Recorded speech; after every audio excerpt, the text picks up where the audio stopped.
Bienvenidos a un capítulo más de Escena del Crimen. Esta noche vamos a nuevamente trasladarnos a muchos años atrás, 25 para ser precisos, porque este capítulo nos remonta al año 1993, cuando transcurrían meses nada más de aquel año, cuando ocurrió esto, el asesinato de una mujer, de una conocida abogada de la década de los 80 a los 90, y cuyo crimen al parecer tenía un móvil que era el del robo. Eso es lo que se presumió. Y la reacción violenta del atacante, del ladrón, en este caso a tiros, porque fue así que la mataron, muchas veces uno pensó en aquel momento, para los investigadores, claro, que se trató de una forma de acallar el intento que ella tuvo de avisar a alguien, al menos cuando estaba llegando a su casa. Esto pasaba en Barrio Herrera de Asunción, para que puedan ayudarla, y sin embargo esto no tuvo sus frutos, no tuvo la ayuda necesaria para poder ser asistida por alguien, al menos en ese ataque. La investigación prosiguió y con el tiempo se fueron revelando algunas piezas de este rompecabezas que tenía su forma de ser investigado en aquel entonces. Era muy diferente a lo que todos conocemos en la época de hoy. La manera en que se manejaba la policía, la manera en que se manejaba también la justicia, era de otra forma. La manera, los organismos de investigación corrían traslado del proceso en sí por otras cuentas, por otras vías. Ya se van a dar cuenta a qué me estoy refiriendo. Vamos a conocer de quién estamos hablando y quiénes eran los responsables de este atroz crimen ocurrido en el año 1993 en pleno Asunción, de aquella época. Conozcamos quién es la víctima y los victimarios.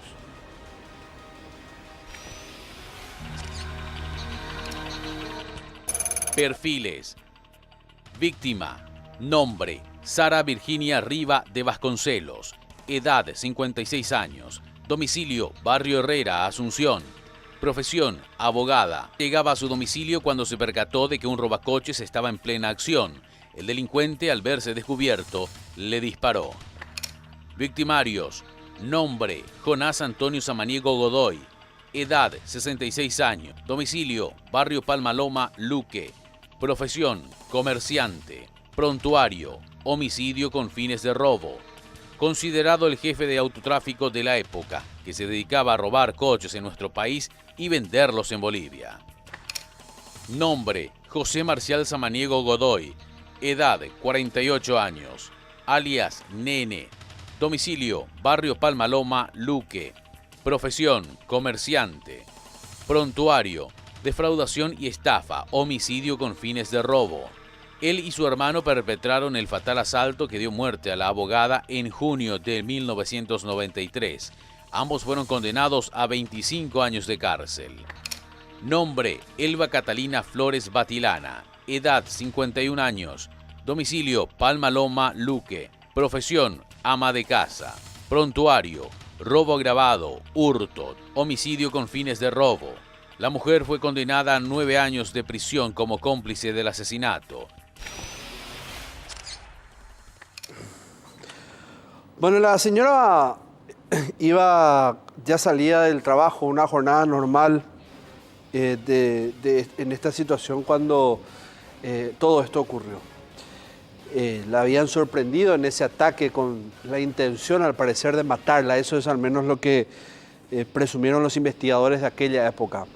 Pero antes de ir justamente a los detalles de cómo asesinaron a esta abogada, vamos a conocer, por el tiempo que ya transcurrió, de quién estamos hablando. Muchos de nuestros seguidores seguramente ni recuerdan a Sara Virginia. Ella no solo tenía la faceta de ser una reconocida abogada en aquel entonces, sino que también tenía otros dotes, tenía otras particularidades. En la época era bastante reconocida, no solo por su profesionalismo en el foro de abogados, sino que tenía otras aptitudes, otras virtudes. Y esto la hacía una mujer muy destacada, muy posicionada en la sociedad. Y quizás ese haya sido uno de los motivos del por qué los delincuentes la habían seleccionado en aquella época, porque el ocupar una posición en la sociedad muy importante hace que inmediatamente para muchos sea sinónimo de poder adquisitivo, de dinero.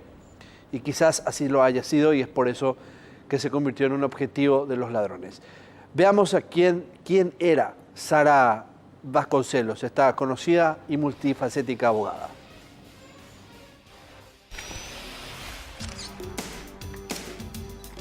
Una multifacética abogada. Nacida el 2 de septiembre de 1937 en Asunción, Sara Riva Crovato de Vasconcelos se recibió de abogada con la promoción Homenaje a Nuestros Padres del año 1977.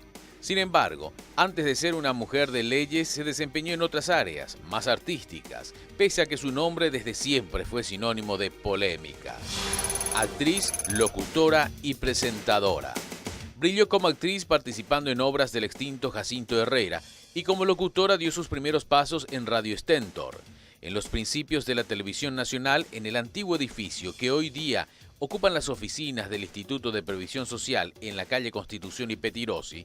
Hizo de presentadora en Los Escasos Vivos de la época, oportunidad en que compartió estudio nuevamente con Herrera. Además, tuvo el honor de presentar, junto a otros famosos, al afamado Luis Alberto del Paraná. Según Sara, le temblaban hasta las pestañas aquel día. No obstante, sin abandonar a sus amigos de la radio, el teatro y la televisión, decidió convertirse en una mujer de leyes. Su primera intervención como profesional la hizo 2 años después de su egreso, en el año 1979, cuando tuvo que defender a su marido, el experimentado ya para entonces colega suyo, Julio César Vasconcelos, quien fue citado por el entonces jefe de investigación de delitos, Pastor Coronel. El 4 de septiembre de aquel año, el abogado había desaparecido y Sarita saltó a la fama por una nota dirigida al ministro del Interior de la época, Sabino Augusto Montanaro, y al jefe de policía, Alcibiades Brites Borges. Mientras su fama en el mundo de las leyes aumentaba, Sara se ganó el mote de la abogada de las inhibiciones, pues logró que varios magistrados se apartaran de la investigación tras su intervención. Tal es el caso de Antonio Escobar Cantero, Mario Soto Estigarribia, asimismo el juez del 8º turno, Ramiro Ayala Mato, y del 9º, Edgar Rubén Stanley. Al buen pastor. La doctora Riva tuvo su paso por la penitenciaría de mujeres. El 23 de diciembre de 1982, el juez Antonio Escobar convirtió en prisión su detención luego de una visita hecha a su defendido, Eduardo Friedman, en Tacumbú. Friedman estaba procesado por doble homicidio y por su visita, el magistrado entendió que Riva era la gestora de lo ocurrido. Allí pasó Navidad y recibió al nuevo año. Huelga de hambre. Con el propósito de conseguir su sobreseimiento, durante casi 50 días la abogada llevó adelante una huelga de hambre, hasta que esta medida empezó a afectar su salud y tuvo que ser internada de urgencias en el hospital de la policía. Posteriormente fue liberada. Luego de su paso por el Buen Pastor, siguió con situaciones de litigio con magistrados. En los últimos tiempos de vida asumió la defensa del general Humberto Garcete.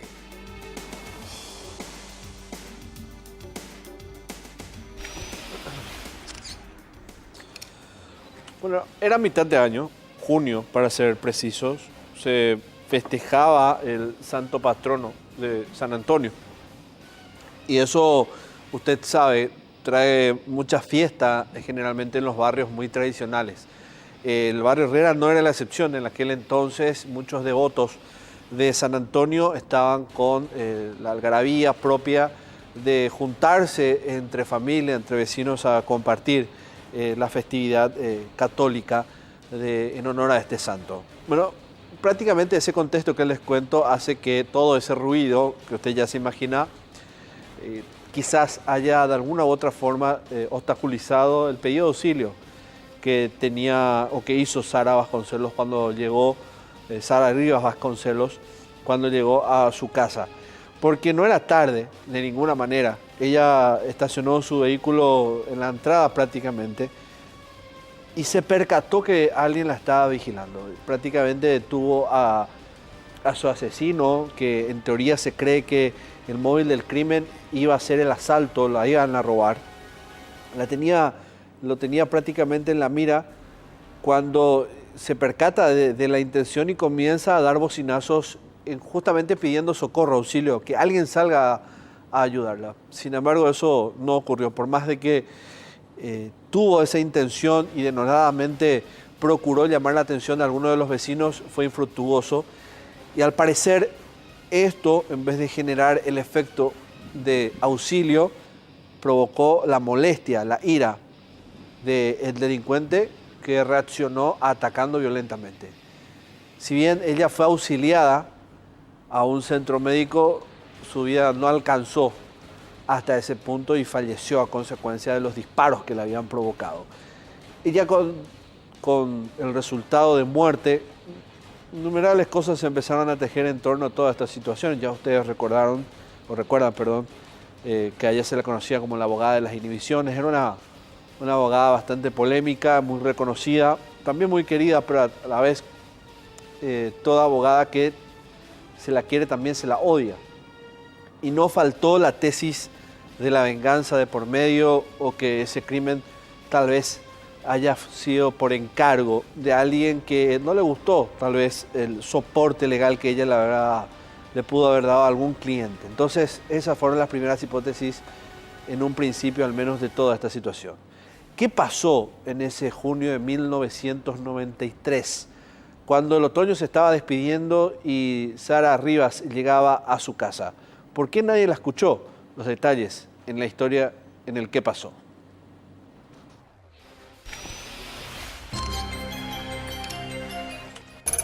¿Qué pasó?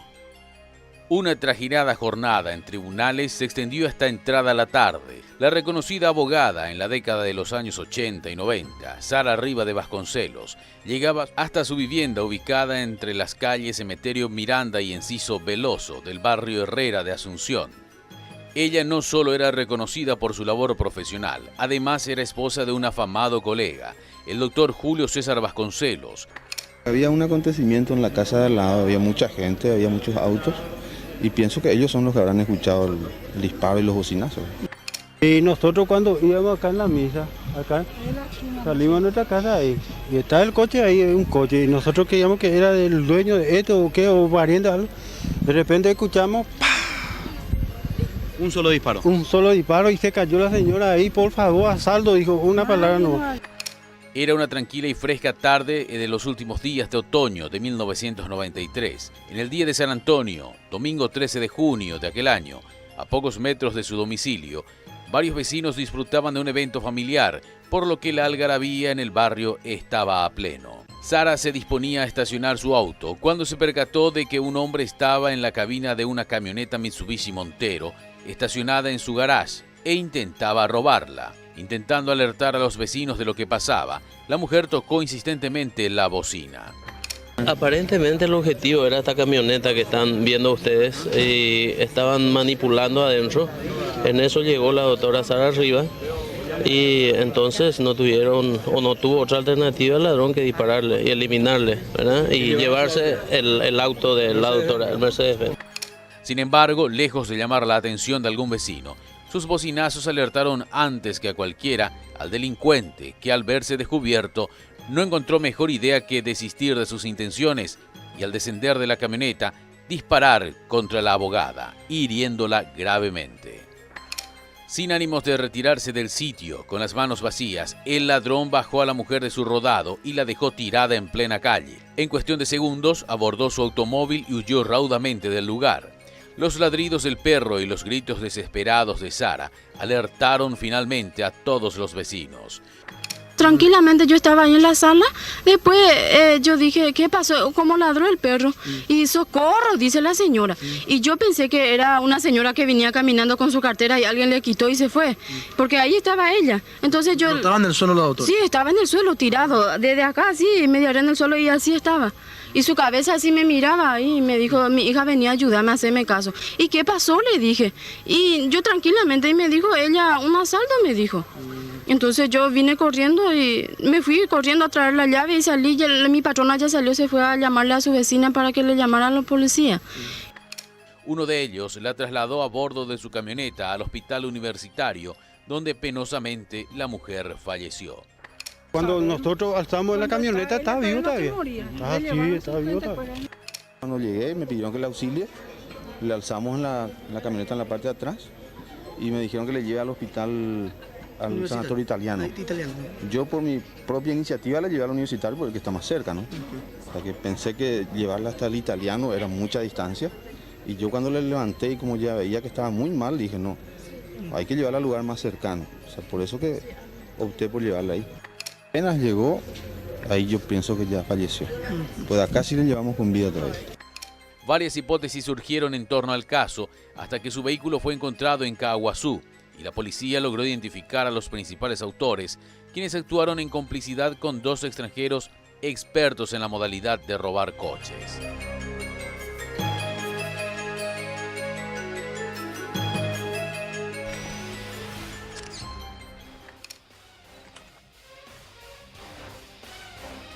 La única bala que finalmente mató a Sara es una herida con la precisión de haberle dado en una arteria de gran flujo sanguíneo, lo que hace que el sangrado sea intenso, rápido y efectivamente, o la muerte sea efectiva, ¿verdad? Diciéndolo de alguna manera técnica, por decirlo así, debido a que el sangrado es mucho más rápido y eso le provoca la muerte en un corto tiempo, según al menos los detalles médicos que se desprenden de la época. Se sospecha que quizás los tiros hayan sido más de uno, pero lo certero, al menos ustedes escuchaban de testigos de la época, que se escuchó una detonación fuerte que ensordeció a muchos que estaban, les reitero, en la festividad de San Antonio, y ese tiro fue debajo de la cintura. Uno pudiera pensar que el delincuente no quiso matarla y que por eso le disparó bajo la ingle o bajo la cintura.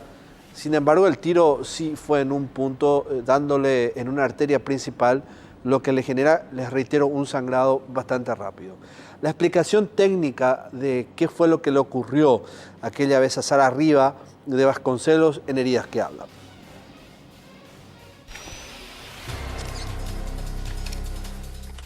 Heridas que hablan. Un balazo cerca del abdomen dio la muerte casi instantánea a Sara Riva.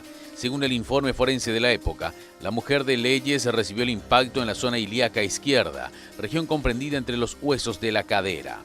Pese a los esfuerzos del vecino por auxiliarla y de los médicos por intentar salvar su vida, el impacto, que tuvo orificio de entrada en la cadera y salida en la parte inferior del muslo, produjo una incontrolable pérdida de sangre, pues el impacto perforó la arteria ilíaca. El deceso fue diagnosticado como shock hipovolémico por herida de arma de fuego. Bueno, y ahora vamos a ver la forma en que había ocurrido. Para esto tuvimos que recurrir a archivos de la Biblioteca Nacional, entre publicaciones de medios de comunicación impresos de la época. Fuimos a diferentes archivos de manera a poder recapitular todo ese entonces de cómo fue que el delincuente que disparó a Sara Rivas a más o menos la altura, como ustedes veían en Heridas que Hablan, de la arteria, una de las arterias principales, que muy cerca de la femoral, por cierto, que es otra principal, hace que finalmente ella fallezca. Vamos a ver de qué estamos hablando, porque esta es una animación, como les dije, basado en archivos de la época y tiene que ver con la casa. Ese es el garage y ella denota que dentro de la casa estaba la camioneta Montero con el hombre dentro. Estaba moviendo y manipulando algo dentro del vehículo. Ella se sorprende, vuelve a su vehículo Mercedes que intentó meter a la casa y ahí fue que comienza a tocar la bocina metiendo la mano, ustedes háganse la idea, metiendo la mano a través de la ventana y tocando la bocina varias veces, pero nadie pudo salir a su auxilio y fue ahí que se produce la detonación. Prácticamente esto es lo que ocurrió, fue algo muy rápido, fue un momento donde ella no pudo reaccionar, quizás no pudo imaginarse lo que le iba a suceder en ese momento y tampoco pudo imaginar que la reacción iba a ser esa. Ustedes ven que prácticamente en línea recta, por decirlo así, o a un flanco al lado de Sara, está el portón de su casa y este es la perforación que hace el disparo de este delincuente en el portón. Esto es una evidencia real a la que accedimos de la época, reiterándoles que esto es 1993 y cuesta, documentológicamente hablando, obtener evidencias como esta. Y esta es la perforación que hizo en el portón. Es decir, esa bala tuvo un orificio de salida, prácticamente destruyó esa arteria que le provoca el sangrado rápido. Ella había fallecido por un shock hipovolémico.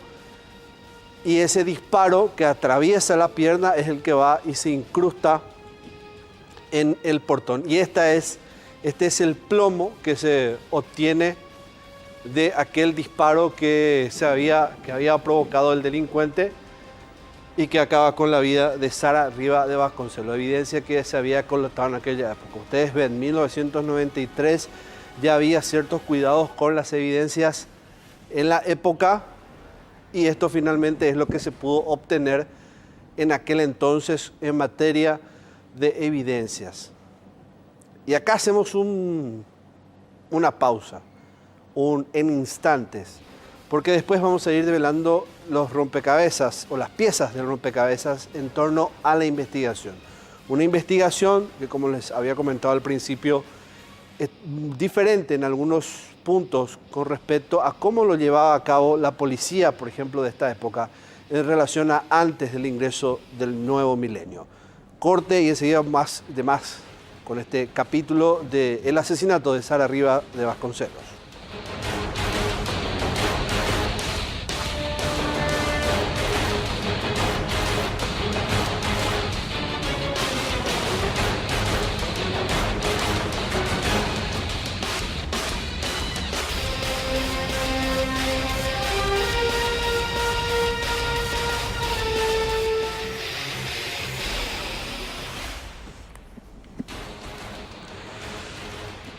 Estamos hablando esta noche del capítulo del asesinato de Sara Riva de Vasconcelos. Un asesinato ocurrido en junio, en la segunda semana de junio del año 1993. Sara Riva de Vasconcelos, una conocida abogada del foro en aquel momento, de hecho muy conocida ya entre la década de los 80, finales de los 80 y los 90, multifacética ella porque además tenía el talento de ser actriz, locutora, tenía realmente facetas de su vida muy llamativas, era muy querida, se la reconocía por tener una amistad franca con muchos colegas, con juristas, lo que hacía que en muchos casos sus competidores directos en juicios se tengan que inhibir debido a la amistad que había muchas veces con Sara. Ella, al parecer, en un intento de robo o en un robo que se estaba gestando, un robo en desarrollo en su propia vivienda en el barrio Herrera, es asesinada de un disparo que perfora una vena principal en el muslo. Es decir, el delincuente que estaba dentro de la casa, porque ella se percata que estaba dentro de la vivienda, le dispara a ella centímetros bajo la cintura y esto le provoca la muerte con posterioridad debido a que esa arteria es una de las principales, al igual que la femoral, que irriga sangre en todo el cuerpo y eso hace que el sangrado sea mucho más rápido, a borbotones y genera principalmente una muerte rápida. El disparo quedó incrustado en el portón de la casa, se pudo colectar esa evidencia y de a poco se iba componiendo la investigación.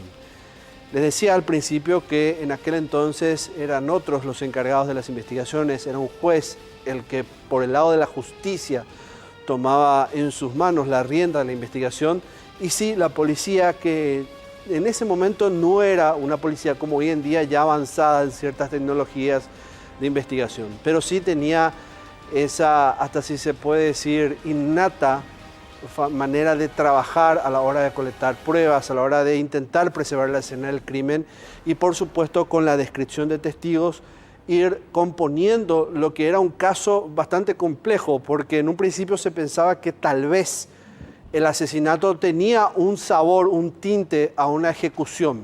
Alguien que fue y pagó para matar a la conocida abogada. Usted se imaginará, una abogada que está siempre dentro de la polémica, muy conocida, quizás haya tenido rivales. Esto era lo que se podía presumir en los primeros minutos. Pero al parecer hubo otro trasfondo. Pero eso es, dejémoslo a un costado, porque acá la investigación tenía que colectar la mayor cantidad de características posibles de los delincuentes y ahí es donde salen los datos de la camioneta. La camioneta que estaba dentro de la casa del garage que le pertenecía al delincuente y al Mercedes-Benz de Sara, que fue el objeto finalmente de robo. Siguiendo la pista de ese vehículo es como la policía llega a dar con dos hermanos que son de Carayao. Y ahí comienza la investigación real, cuando ya se tiene los primeros indicios sobre los sospechosos. Estos son los detalles de la investigación que se lleva a cabo, los primeros pasos que dio la policía en aquel momento.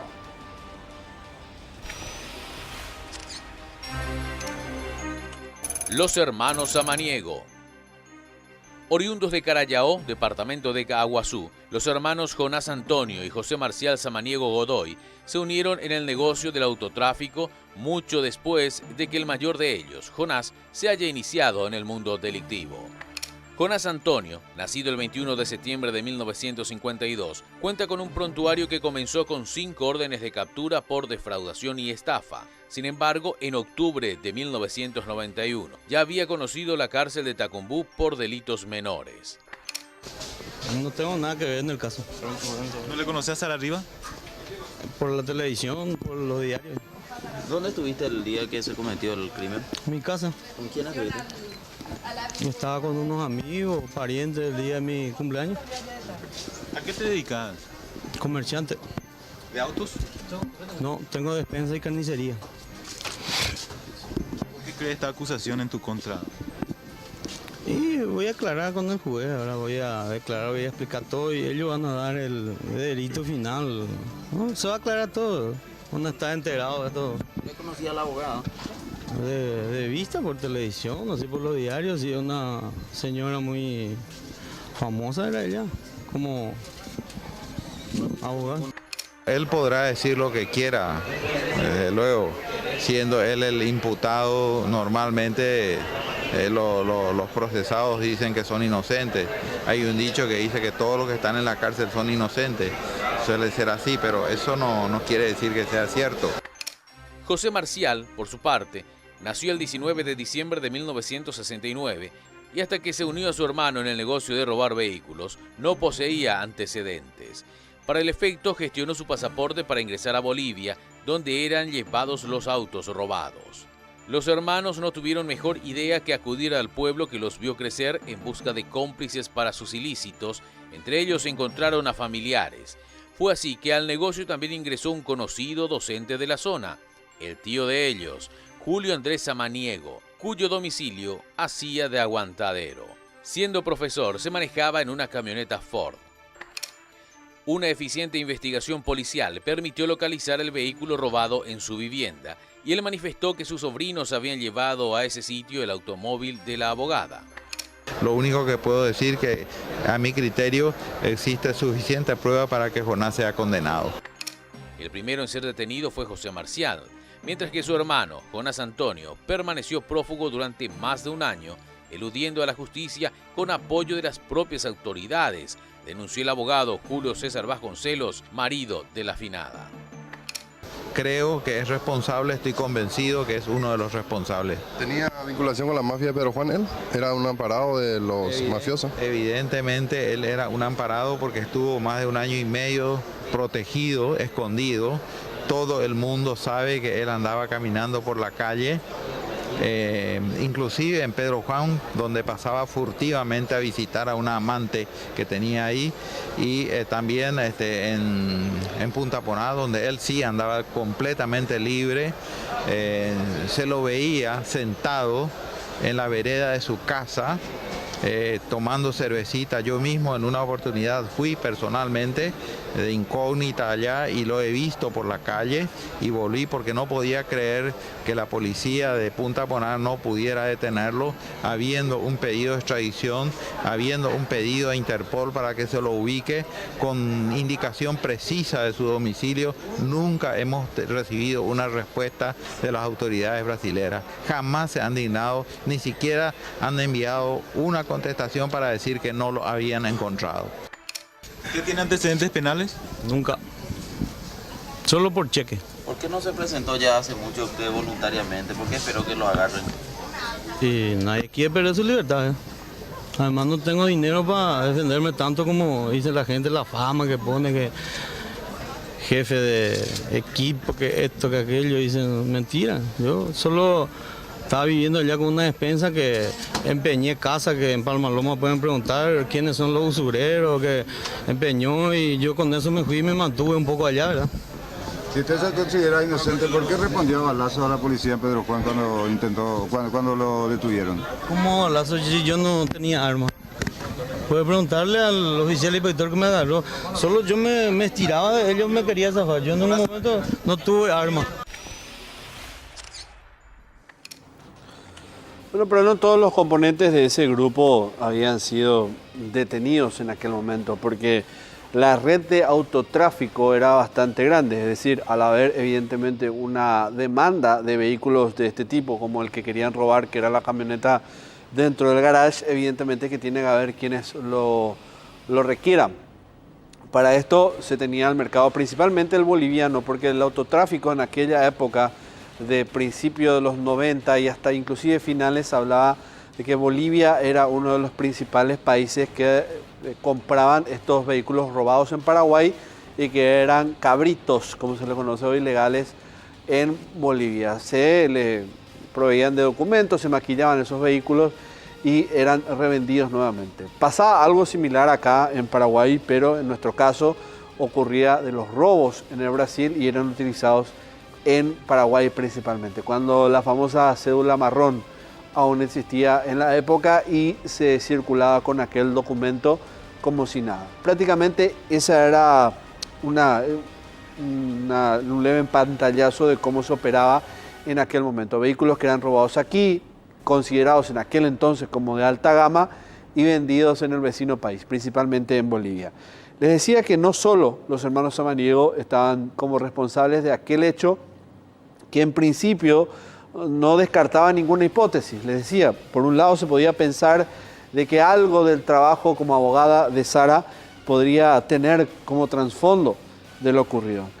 También se tenía como fuerte hipótesis el robo de la camioneta porque apenas llegó la mujer a la casa se percató de que había alguien ahí, que el portón estaba abierto y gritó que alguien estaba asaltando, avisó a los vecinos en su pedido de auxilio. Entonces eso en los testimonios se mantuvo como una de las hipótesis más fuertes y hasta hoy día se sigue sosteniendo que realmente ese fue el motivo del asesinato, más aún con los antecedentes de los hermanos Samaniego. Pero allá por el año 2012, casi 20 años después, fue detenida la pareja de uno de estos hombres que fungían de cabecillas de esta organización.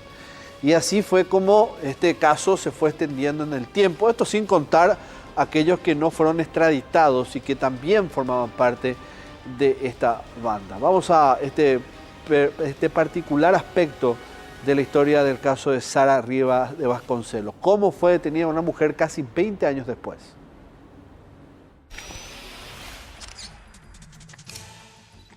Detenida 19 años después. Corría el año 2012, cuando muchos ya ni recordaban el caso.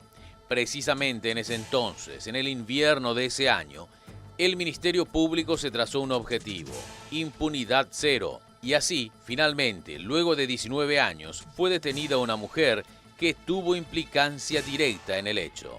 12 de julio del 2012 fue la fecha marcada para su detención. Elba Catalina Flores Batilana, entonces de 45 años, fue detenida en su vivienda ubicada en las calles Coronel Romero y Nanagua del barrio Palmaloma de Luque. Agentes de la Brigada Central de Investigación de Delitos la detuvieron y la entregaron a la justicia, que no tardó en confirmar su pena de 9 años de prisión. El 18 de julio de 1993 se dio inicio al proceso con relación a Elba y se ordenó su captura. El 22 de mayo del 2000 se reiteró la orden de captura y finalmente, luego de 12 años, se comunicó su detención. Para entonces, la mujer ya había acumulado 9 órdenes de captura por homicidio y robo agravado. Bueno, dado a esta situación de que casi unos 20 años después da la detención de esta mujer, después se iba en busca de aquellos integrantes extranjeros de este grupo. Y hablamos de 2 ciudadanos brasileños que no fueron extraditados en aquel momento cuando se había solicitado. Ya ustedes escuchaban los descargos de los familiares y también allegados de Sara Rivas, que no se lograba la extradición de estos ciudadanos brasileños que eran los principales componentes de aquel entonces. De hecho, que el imperio del robo de vehículos en nuestro país estaba compuesto por ciudadanos paraguayos, brasileños y bolivianos, todos metidos en una red, porque les decía, Paraguay se nutría de vehículos robados en el Brasil y Bolivia se nutría de los vehículos robados en Paraguay. Así prácticamente se manejaba este negocio en aquel entonces. ¿Qué pasó con estos ciudadanos brasileños que fueron detenidos, sí, en el Brasil, pero no trasladados aquí? Ellos directamente hicieron la de Pilatos, se lavaron las manos y apuntaron directamente a los hermanos Samaniego como los autores intelectuales y materiales del mortal atraco.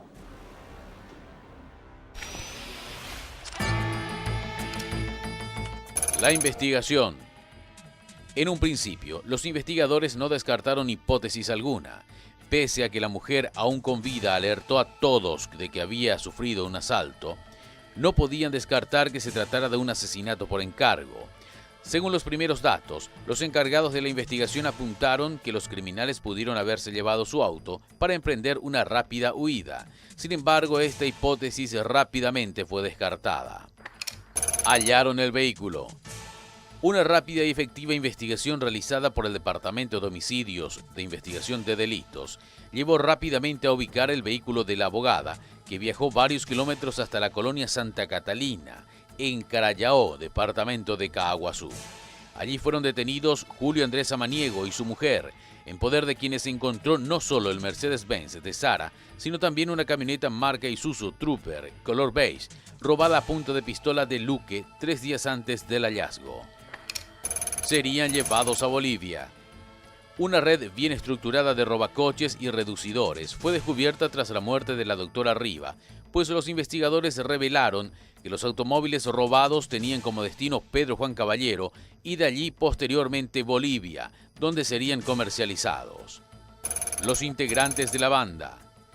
José Marcial Nene Samaniego y su hermano Jonás Antonio, en ese entonces de 26 y 35 años respectivamente, fueron detenidos por la policía como principales sospechosos del hecho.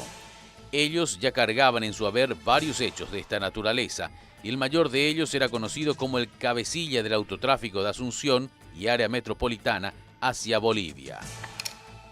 Los investigadores tenían la información de que Nene había sido detenido en Bolivia con un coche robado, pero pagó una jugosa suma de dinero por su libertad, y luego de vender el vehículo, pese a su dudosa procedencia, regresó a Paraguay. Detenidos y liberados.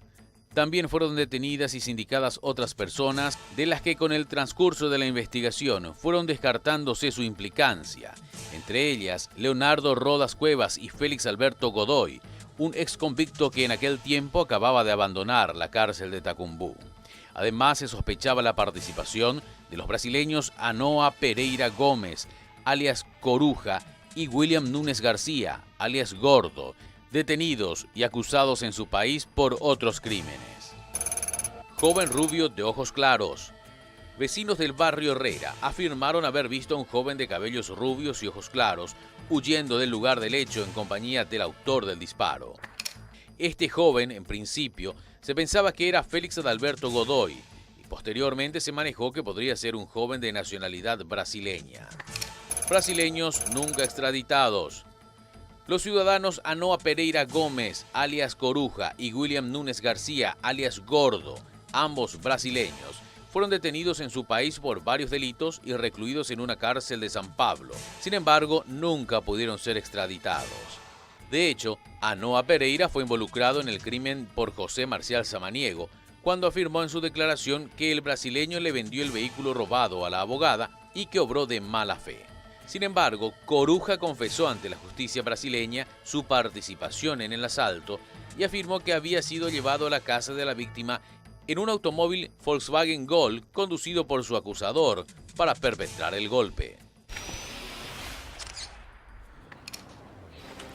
Vamos ahora a ver las evidencias que se encontraron en la casa del tío de los Samaniego. Ahí habían encontrado evidencias claves dentro de la investigación para sostener la tesis de que evidentemente ellos eran los responsables del asesinato de Sara Rivas. Veamos la primera evidencia que sostuvo la policía en aquel momento como una de las principales y que desemboca en la presunción de la responsabilidad de Samaniego. Esta es un arma que se encontró en la casa, como les decía, del tío, y también un arma blanca, un arma de fuego y un arma blanca. Estamos hablando de un arma automática, semiautomática, no, porque está el cargador ahí a un costado y la llave de un vehículo. Lo que evidentemente hace sostener la presunción de la responsabilidad, un elemento clave dentro de la investigación policial. Arma que, por cierto, coincide en calibre con el que mató a Sara Rivas. Este vehículo, Mercedes 190D, de color claro, color blanco, es el vehículo de Sara Rivas, que también sostiene la responsabilidad absoluta de los responsables, que son, los responsables serían los hermanos Samaniego, y esto aparece en la casa del tío. ¿Qué dijo el dueño de la casa en aquel entonces, en aquel año donde había ocurrido todo? Que este vehículo fue llevado por sus sobrinos. También involucra ya el tío a los hermanos Samaniego como los responsables del atraco. ¿Qué hacía el auto de Sara Rivas en ese lugar? Ahora veamos otra de las evidencias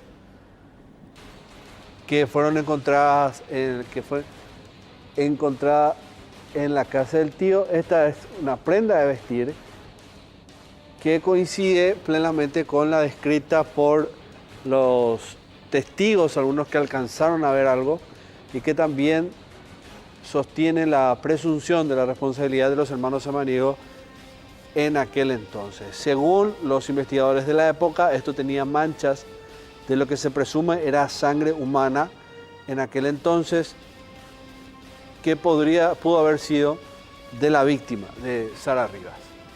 También encontrada en la casa del tío de los hermanos Samaniego, los principales responsables de este hecho.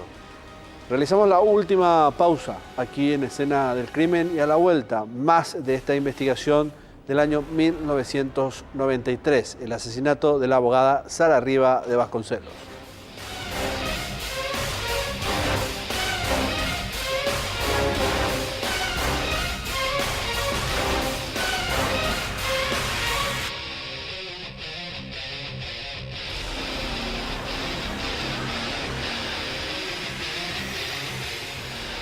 Sara Rivas de Vasconcelos, una conocida abogada del foro entre los años 80, finales de los 80 y 90, asesinada en el año 1993, en la segunda semana de junio de aquella época, cuando llegó a su casa y encontró a un hombre que estaba en su cochera intentando robar su camioneta.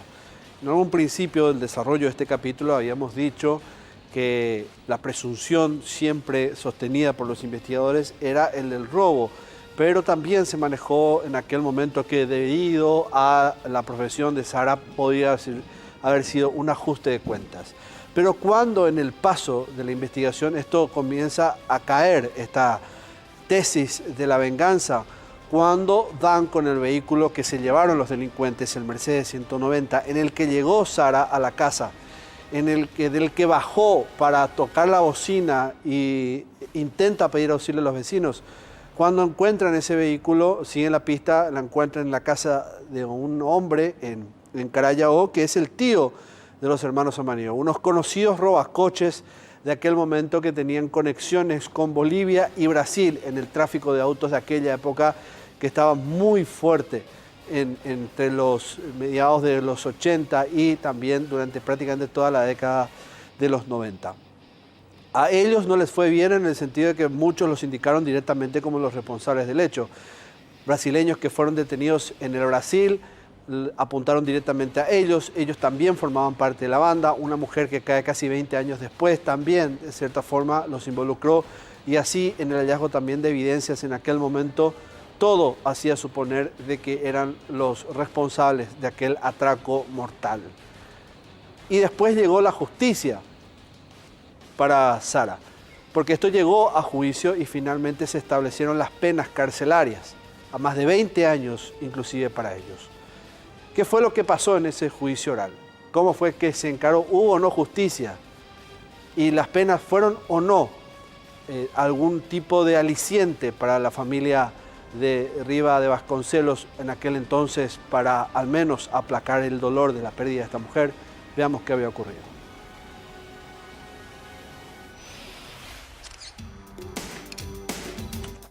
La condena.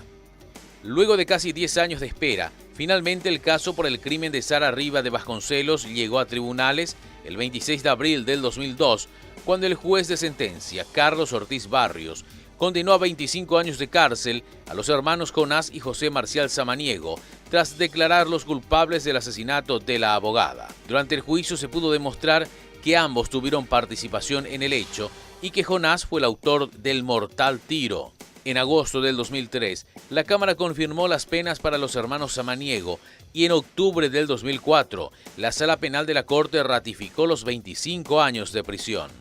Ortiz Barrios absolvió de culpa y pena a María Luisa Elizabeth González de Samaniego, esposa de Jonás Samaniego, y la Cámara de Apelaciones dispuso el sobreseimiento de Leonardo Rodas Cuevas, conocido robacoches que estuvo procesado en primer momento.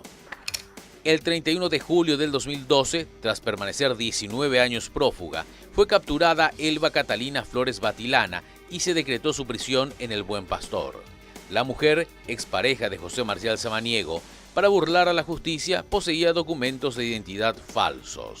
El 20 de abril del 2016, el juez Arnaldo Fleitas la condenó a 9 años de cárcel, tras ser declarada cómplice de homicidio doloso y robo agravado, sentencia confirmada 5 meses después por un tribunal de apelación.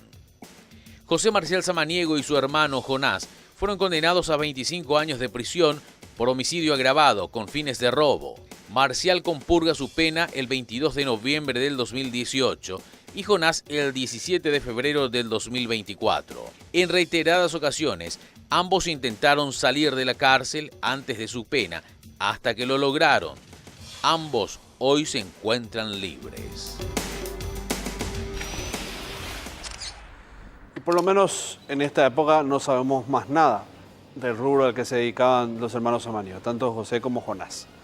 Llegamos así al final de Escena del Crimen. Muchas gracias como siempre por la compañía y no me despido si antes agradecer a mis amigos de Óptica Carrón. Ustedes saben, ahí en Cerro Corá y Tacuarí, todos los días luzco estos lentes que ustedes están viendo, así que muchísimas gracias por estar ahí siempre presentes. No se olviden que en las Navidades, en las fiestas, una muy buena opción para regalar son lentes de sol, lentes de vista para sus familiares. Así que muchas gracias por la compañía de siempre.